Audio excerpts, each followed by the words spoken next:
한 주간 어떠셨나요? 평안하셨나요?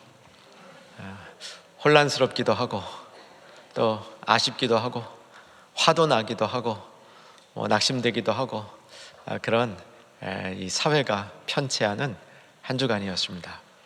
그럴 때일수록 우리가 주님 앞에 나가서 예배를 드리고 우리의 전심으로 예수님을 높이면 모든 것이 다시 평안의 상태로 돌아올 줄 믿습니다. 초대교회 성도들은 예수님을 한껏 높이는 방법으로 예수님이 가장 먼저 존재하시는, 선재하시는, 모든 것보다 앞서 존재하는 분이라는 사실을 가지고 예수님을 고백했습니다. 선재하는 분이라는 말은 만물보다 먼저 계셨고 또 모든 것이 다 그분으로부터 말미암았고 그분 안에 서 있을 때 많은 것들이 그 안에서 조화롭게 서 있을 때 하나님의 창조의 목적이 이루어진다. 이런 다소 그 수준 있는 영적인 고백입니다.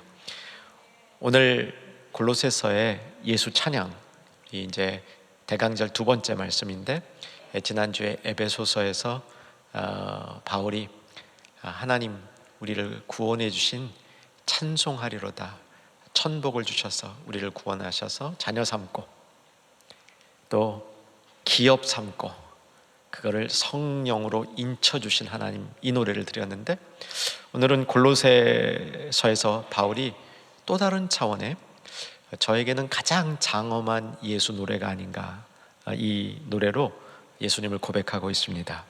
자, 성경을 펴서 봐주시면 15절에 그는 보이지 아니하는 하나님의 형상이요 모든 피조물보다 먼저 나십니다. 이게 선제입니다. 먼저 계셨다는 건데, 그래서 만물이 그에게서 창조되었는데 좀 건너뛰어서 16절 뒷부분으로 가면 만물이 다 그로 말미암고 또 그를 위하여 창조되었고 17절 끝부분에 가면 그 안에 만물이 함께 서 있노라 라고 고백을 하는 겁니다. 이게 선재하신 하나님을 고백하는 건데, 이 선재하신 하나님을 고백하는 데 있어서 핵심은 뭐냐면 하나님이 최고의 분이라는 겁니다. 18절에 그 내용이 다시 한번 요약이 되는데 그는 몸인 교회의 머리라고 말씀하시고요, 그리고 그가 근본이라고 합니다. 그리고 나아가서 그가 으뜸이라, 18절 뒷부분에 가면 그가 으뜸이라 이렇게 고백을 합니다. 참 멋진 고백이죠. 우리가 이런 고백을 스스로 할 수는 없을 것 같습니다. 하지만 이런 고백들을 배워서 이런 고백을 따라서 우리도 예수님을 고백하고 노래한다면 저는 이 세상에 이 우리를 소란하게 하는 것들, 우리를 흔드는 것들, 불안정하게 하는 이 모든 것들로부터 다시 한번 우리가 주님 안에서 해주시는 평안을 누리게 되리라 확신합니다. 그가 머리라고 얘기합니다. 어디의 머리라고 얘기하냐면 교회의 머리라고 얘기합니다. 몸된 교회라고 얘기하는 것이죠. 교회는 몸인데 그 몸의 머리가 예수님이라고 얘기하는 겁니다. 이 부분은 굉장히 심오한 의미를 담고 있습니다. 이전에 15절, 16절, 17절 여기까지 예수님이 무엇보다도 먼저 계셨고 만물이 그로 말미암아 창조되었고 그를 위하여 창조되었기 때문에 마땅히 우리의 높임을 받으셔야 된다 선포한 다음 18절에 가서는 그런데 그는 또한 교회에도 머리라고 얘기하는 겁니다. 이 세상은요, 교회를 어떻게 보려 하냐면 이 세상에 있는 수많은 기관 중에 하나라고 보려고 자꾸 교육시킵니다. 독특한 척하지 말아라는 겁니다. 그저 다른 비영리 집단의 하나 중으로 생각하라고 자꾸 교육하고 있는 것이죠. 법적으로 보면은 그렇게 정리할 방법밖에 없는지도 모르겠습니다. 하지만 하나님의 질서 세계 가운데 교회는 세상에 있는 여러 기관 중에 하나가 아닙니다. 병원과 같이 학교와 같이 있는 기관 중에 교회가 또 하나 있는 것이 아니고 예수님을 어떻게 설명하냐면 만물의 통치자 예수님, 아멘이시죠? 근데 교회도 머리이신 예수님, 교회와 세상이 일치한다고 얘기하지 않습니다. 교회는 세상의 하나의 기관이라고 얘기하지 않는 겁니다.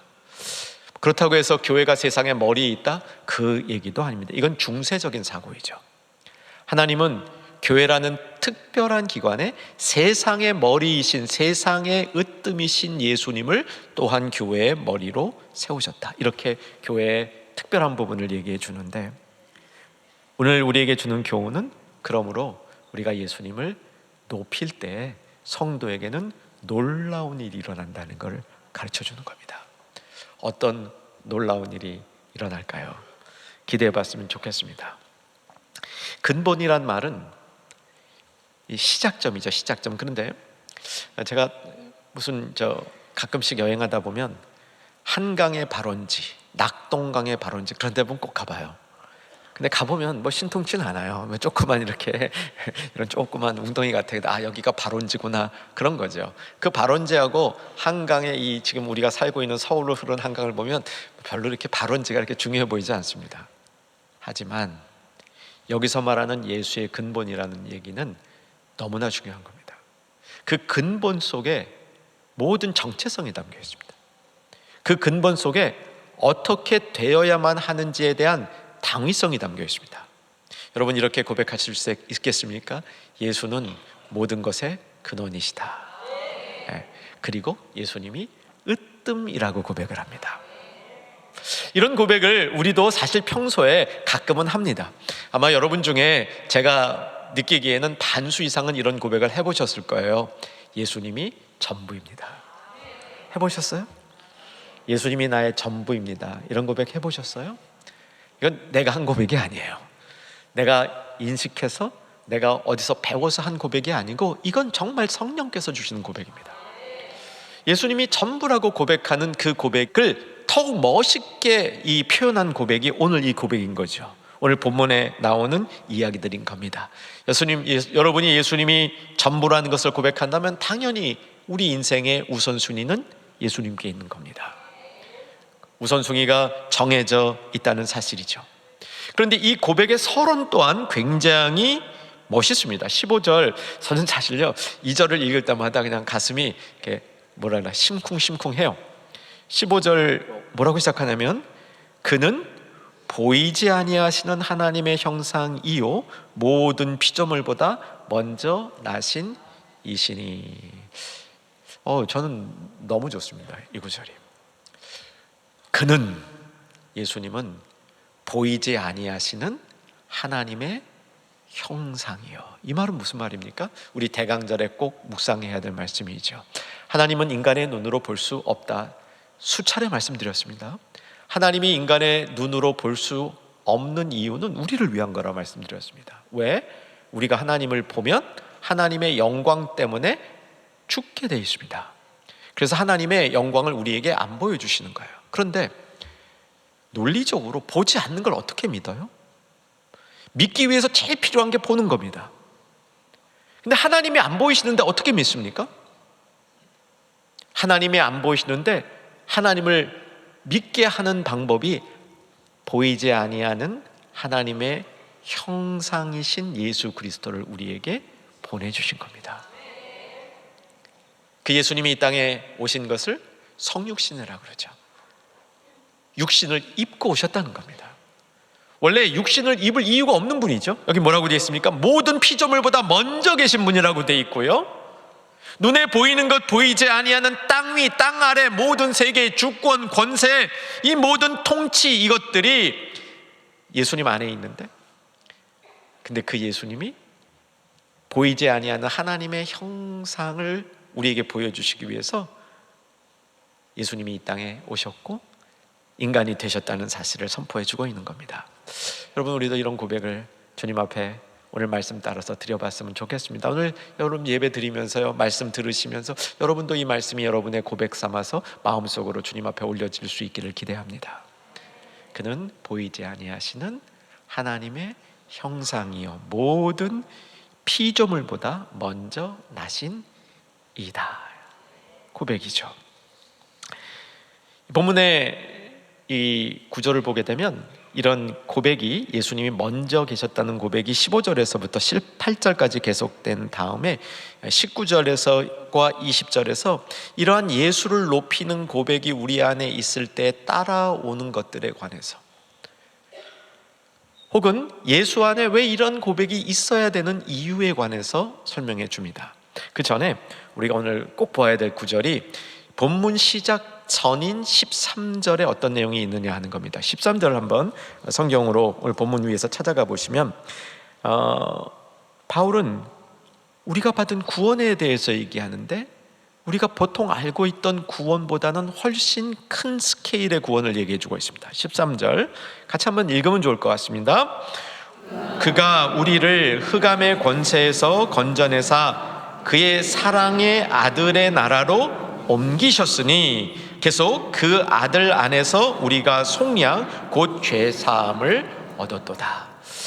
자, 우리의 구원을 어둠 가운데서 새로운 세계로 옮겨졌다고 얘기하는 거예요. 이 세계가 보통 세계가 아니라는 겁니다. 아들, 하나님이 사랑하는 그 아들이 통치하는 세계로 옮겨졌다는 겁니다. 이거는 우리의 구원이 단순히 내 죄가 속죄함을 받고 그래서 하나님과 관계가 좀 형성되어서 세상 중에 착하게 살라는 그 의미 이상을 보여주고 있는 겁니다. 예수님의 구속이 우주를 새롭게 하는 우주적인 변화를 일으켰다는 걸 봐요. 하나님의 구속이 단순히 한 개인의 내면에만 있는 것이 아니라 온 우주를 다스리는 하나님이 이 우주 전체를 속량한 사건과 연결시키고 있는 겁니다. 그것을 어둠에 있는 우리를 건져내어서 빛, 그의 사랑의 아들의 나라로 옮겨졌다, 이렇게 설명을 하고 있는 겁니다. 그러니까 그런 예수를 높이고 노래하는 겁니다. 그 예수가 눈에 보이지 아니하는 하나님의 형상이요, 이렇게 선포하는 겁니다. 자, 우리가 예수님을 이렇게 높일 때 우리 안에 따라오는 게 있습니다. 충만함입니다. 충만함. 예수 충만함이에요. 예수를 높일 때 예수 충만함이 우리에게 나타납니다. 사랑하는 성도 여러분, 예수 충만하시기를 주의 이름으로 축원합니다. 충만이라는 것은 우리에게 익숙한 단어죠. 신앙생활하면서 충만이라는 말을 안 쓰는 분이 거의 없는 것 같습니다. 보통 우리가 충만을 어느 단어랑 연결해서 씁니까? 성령 충만, 또 은혜 충만, 이렇게 주로 충만을 많이 사용하죠. 그런데 이 성경적 깊이의 충만이라는 표현은 굉장히 심오합니다. 저는 이제 신약학을 공부했기 때문에 성경에 나오는 어휘 스터디를 많이 하는 편이고요. 제 생각엔 제법 잘하는 것 같습니다. 이 충만이라는 이 단어도 스터디를 해봤는데 답이 안 나와요. 보통 이제 어떤 공부를 하게 되냐면 성경과 비슷한 시기에 쓰여졌던 문헌들을 연구하는 겁니다. 거기서 충만이라는 단어가 어떤 씀새로 사용되는가를 쭉 연구해 보면 21세기가 아니라 1세기 때 혹은 1세기 이전에 혹은 1세기나 2세기쯤에 어떻게 이 단어가 쓰였는가, 뭐 그런 연구를 하는 거예요. 도움이 꽤 됩니다. 근데 충만은 별 도움이 안 되더라고요. 왜냐하면 세상 사람들이 생각하는 충만이랑 성경의 저자들이 쓰고 싶은 충만의 내용이 많이 다른 것 같아요. 이런 경우에 저는 이렇게 정의합니다. 이런 단어들은 천상의 용어라고 정의합니다. 그러니까 천국을 이해해야 깨달을 수 있는 표현이라는 거예요. 여러분, 충만은 사실은 하나님 나라에 있는 거예요. 하나님 나라가 우리 안에 임할 때, 우리 이 땅에 임할 때 그 충만의 모습들이 그 안에서 같이 임해지고 있다는 사실이죠. 이 충만을 어떻게 표현하고 어떻게 설명하면 좋을까, 이렇게 천상의 용어인데 제가 그 도달한 이 방법 하나를 여러분에게 나누려고 합니다. 시편 23편이 저는 충만의 시라고 믿고 있습니다. 여호와는 나의 목자시니 내게 뭐가 없어요? 부족함이 없어요. 그가 나를 푸른 초장에 누이시고 쉴만한 물가로 인도하시고 그의 이름을 위해서 나를 소생시키니까 내가 부족함이 없다, 이렇게 노래합니다. 두 번째, 사망의 음침한 골짜기를 갈지라도 해를 받을 것을 뭐하지 아니함은, 두려워하지 아니함은. 이유가 뭐라고요? 여호와께서 나와 함께 하심이라. 그의 막대기와 지팡이가 나를 뭐 하시니라? 아니하시리라. 완전히 마스터하고 계시네요. 자, 여기 인생에 두 가지 숙제가 담겨 있어요. 부족함과 두려움이 담겨 있어요. 근데 여호와 안에서 그 부족함이 없어지고 두려움이 없어진다는 겁니다. 여러분, 왜 부족한 인간이 왜 이렇게 탐심이 많아요? 왜 이렇게 욕심이 많아요? 부족하니까 그런 겁니다. 더 가지려고 그런 거죠. 부족하니까 불안한 겁니다. 불안이 더해지면 평안이 깨지죠. 그 다음에 두려움이 오는 겁니다. 염려가 자꾸 생기는 겁니다. 지난 한 주간 동안 여러분 마음과 심정이 어땠는지 모르겠습니다. 다수의 분들이 꽤 혼란했을 것 같아요. 불안하기도 했을 거고요. 아니, 분노가 치밀었는지도 모릅니다. 낙심했는지도 모릅니다. 그런데 사랑하는 여러분, 인간의 커다란 두 개의 숙제를 이기는 이 방법을 시편 23편이 제시하면서 결론에서 내 잔이 넘치나이다. 이게 충만이에요. 여러분, 충만이 뭐냐 생각할 때 채워지는데, 그게 채워지는 거 인간의 용어로 채워지는 게 아니라 시편 23편이구나. 부족한 것이 채워지고 두려운 것이 채워지고 인생의 잔이 넘쳐납니다. 이게 충만인 겁니다. 이 충만이라는 말은 사실 내적인 경험을 얘기하고 있는 것이죠. 그러면서 동시에 내적인 경험만이 충만이 아닙니다. 더 큰 의미가 있습니다. 더 큰 의미는 살짝만 다룰 거예요. 우리 내적으로 충만할 때, 우리 내면이, 충만은 주로 내면에서 일어나는데, 이 내면에서 일어나는 것은 단순히 감정만이 아닙니다. 이 안에는 굉장히 지적인 부분도 있어요. 충만해지면 우리의 지성이 열립니다. 지난주 강조했던 지혜와 총명이 생기는 겁니다. 이거 충만의 효과예요. 성경에 충만이랑 가장 많이 사용되는 단어는 성령으로 보입니다. 제가 세어보지 않았습니다. 성령으로 보였어요. 그런데 성령만큼 많이 쓰이는 단어가 또 있었습니다. 기쁨입니다. 기쁨 충만. 여러분, 충만할 때 기쁨이 따라온다는 거예요. 그리고 사랑, 믿음, 소망, 온갖 좋은 것 다 충만이랑 연결되더라고요. 나쁜 것도 연결돼요. 자기 충만, 분노 충만, 이런 것도 연결이 되기는 해요. 근데 성경이 말하는 천상의 용어는 아닙니다. 여러분, 인간이요, 뭔가로 채워져야 돼요. 뭐로 채울 거냐 문제입니다. 탐욕으로 채울 거냐, 세상 것으로 채울 거냐? 아니 되겠죠. 성도는 충만함으로 채워지면 만족이 생겨서 두려움과 부족함이 없어지는 줄로 믿으시기 바랍니다. 그럼 그 충만함을 어떻게 받느냐? 이게 지금 제일 중요한 거죠. 그 충만함, 그 좋은 충만함을 어떻게 받을 수 있냐는 겁니다. 오늘 19절을 보시면 거기에 중요한 단서가 나옵니다. 어떻게 충만함을 받을 건지 19절 한번 집중해서 읽겠습니다. 아버지께서는 모든 충만으로 예수 안에 거하게 하시고, 이게 우리가 예수를 높여야 하는 이유 가운데 나오는 겁니다. 우리가 왜 예수를 높이느냐? 그는 선지하신 하나님이므로 마땅하다. 그 다음에 그 안에 예수를 높일 때 예수님 안에 놀라운 축복의 덩어리가 들어가 있는데, 아버지께서 자신의 충만함을 예수님 안에 두셨다는 거예요. 그래서 예수님을 높일 때 그 예수님의 충만을 우리가 가질 수 있다는 겁니다. 예수님이 포도나무의 비유를 가르쳐 주셨죠. 나는 포도나무요, 너희는 가지라. 가지가 나무에 붙어 있어야 하느니라. 붙어 있지 못하면 그저 다 쳐서 그냥 밖으로 넘어져 버리고, 던져져 버리고, 가지가 나무에 붙어 있으면 뭐를 맺는다고요? 열매를 맺는다고 얘기합니다. 그 열매를 맺기 위해서 근원에 뭐가 있었습니까? 생명이 있었죠. 가지가 나무에 붙어 있을 때 생명을 받아서 그 생명이 열매로 나타난다는 겁니다. 얼마나 우리에게 필요한 교훈입니까? 포도나무의 비유 여러분 받으실 때마다 이 비유를 통해서 내가 예수님 안에 붙어 있어야 되는 분명한 이유를 배우시기 바랍니다. 세상 살다 보면요, 자꾸 예수님으로부터 떨어져 나가게 되어 있습니다. 예수님께로부터 떨어져 나간 거리가 멀면 멀수록 충만해서 멀어진 겁니다. 그래서 우리는 예수님께로 가까이 가서 붙어 있어야 될 노력을 하는데 그 붙어있는 노력의 절정이 뭐냐면 예수님 안에 있는 겁니다.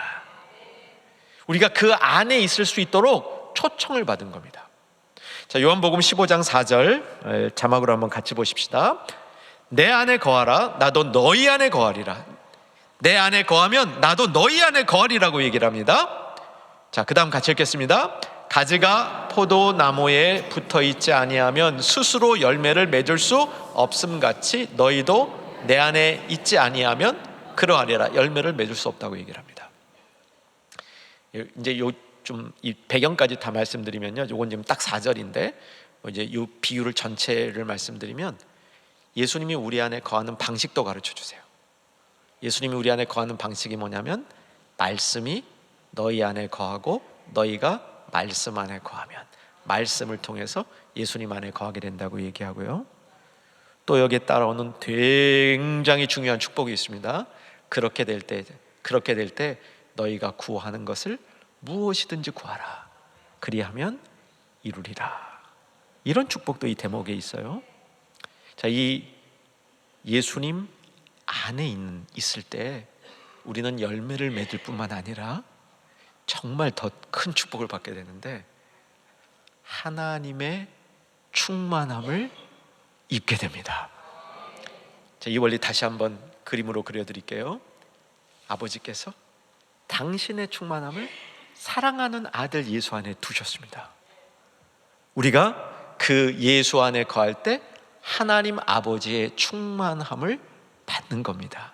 예수 안에서 충만하시기를 바랍니다. 이걸 줄여서 예수 충만이라고 얘기하는 겁니다. 어떻게 예수 충만을 얻는다고요? 그 안에 거할 때. 어떻게 그 안에 거한다고요? 말씀이 우리 안에 거할 때와 우리가 하나님을 높일 때 진정으로 고백하고 그는 보이지 아니하시는 하나님의 형상이요 모든 피조물보다 먼저 계신 자시요 머리시요 근본이시요 으뜸이라고 고백할 때 그 고백을 따라서 충만함도 우리 가운데 임한다는 사실을 기억하시기를 바랍니다.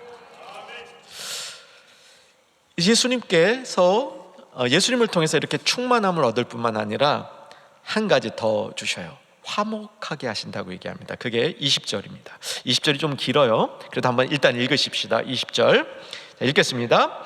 그의 십자가의 피로 화평을 이루사 만물 곧 땅에 있는 것들이나 하늘에 있는 것들이 그로 말미암아 자기와 화목하게 되기를 기뻐하심이라. 이건 원문은 이런 구조예요.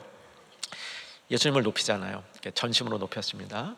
예수님을 전심으로 높일 그런 이유 또 그 결과에 대해서 아버지께서는 기뻐하시는 게 두 가지 있는데, 첫째는 그의 충만을 예수님 안에 두시기를 기뻐한다. 두 번째는 우리가 화목하게 되기를 기뻐한다 라는 얘기입니다. 예수님을 높일 때 우리가 화목하게 된다는 사실입니다. 사실 이게 목적입니다. 신약학을 공부하면서 참 많이 했던 것 중에 하나가 예수님이 왜 이 땅에 오셨는가라는 연구입니다. 우리는 사실은 그 답을 더 잘 알아요. 사실 저는 이제 공부를 쭉 하면서 이런 생각도 해봤어요. 신학자들이 머리 빠지게 공부하는 것에 대한 답은 신학자들보다는 교회 권사님들이 더 정확하게 알고 있다, 이런 생각이 들었습니다. 예수님이 이 땅에 오신 목적이 나를 위해서 오신 거죠. 그렇죠? 내 죄를 사해 주시려고 온 거죠. 인자가 성경에 뭐라고 써 있어요? 인자가 이 땅에 온 것은 죄인들을 위해 왔다고 돼 있잖아요.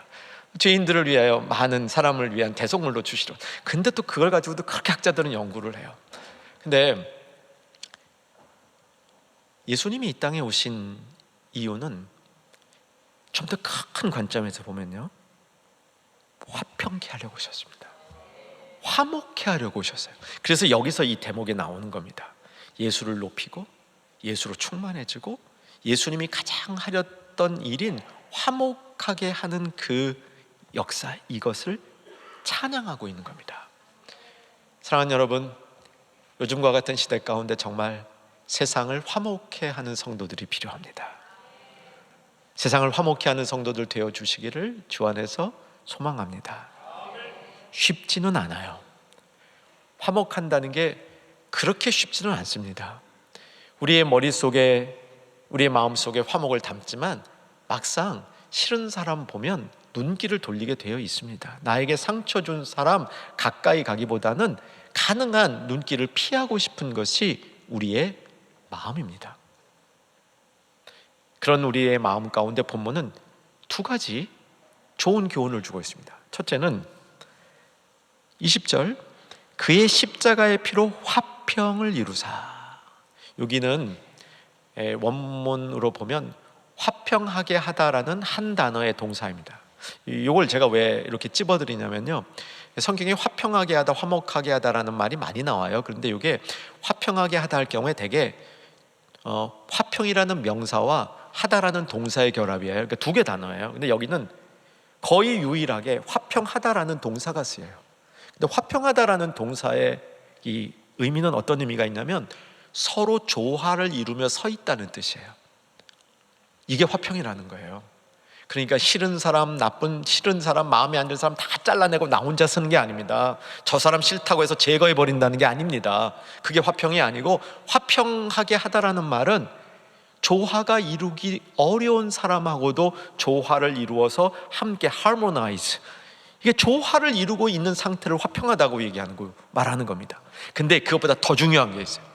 결정적으로 중요한 건 뭐냐면, 아버지께서 기뻐하시는 것은 그의 충만을 예수 안에 거하게 하시고, 첫째.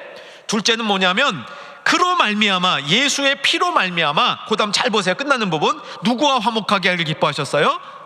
여기 자기가 누구예요? 자기가 아니고 하나님이에요. 하나님과 화목하게 기뻐하셨다는 겁니다. 여러분, 하나님이요, 여러분에게 화가 나셨었어요. 얼마큼 화난 줄 아세요? 죽이고 싶을 만큼 화나셨어요. 하도 못 돼가지고. 저한테도 똑같습니다. 근데 그 하나님의 화를 누가 달래줬어요? 예수님이 달래줬어요. 예수님의 십자가의 보혈이 그 하나님의 화를 달래줬습니다. 이게 성경의 교리예요. 교리. 화목에 나오는 교리입니다. 하나님이 달래주셨다. 하나님의 화를 그건 공의 때문에 화나신 거예요. 공의 때문에 화나신 하나님을 달래주셨다는 거예요. 예수님이. 이게 우주적인 화목의 원리입니다. 여러분, 여러분의 화목할 수 있는 이 마음은 얼마나 큰지 모르겠습니다. 오늘 제가 이 말씀을 맺으면서 우리 사랑하는 성도님들에게 드리고 싶은 말씀은, 우리가 하나님과 화목됐다는 사실입니다. 예수님은 거기까지 이루셨다는 거예요. 우리는 그것을 높여야 된다는 것까지 강의하십니다. 하나님을 통하여, 예수님을 통하여 우리가 하나님과 화목됐다는 사실을 우리 마음으로부터 인정하고 높여야 된다, 여기까지 말씀하시는 거예요. 그 다음은 너희들이 알아서 해라라는 이 교훈을 주시는 것 같아요. 어떻게 알아서 해야 될지는 아시겠죠? 골로새서 2장 1장 21절 22절, 오늘 본문 바로 다음에 나오는 부분인데요, 이 부분 같이 보겠습니다.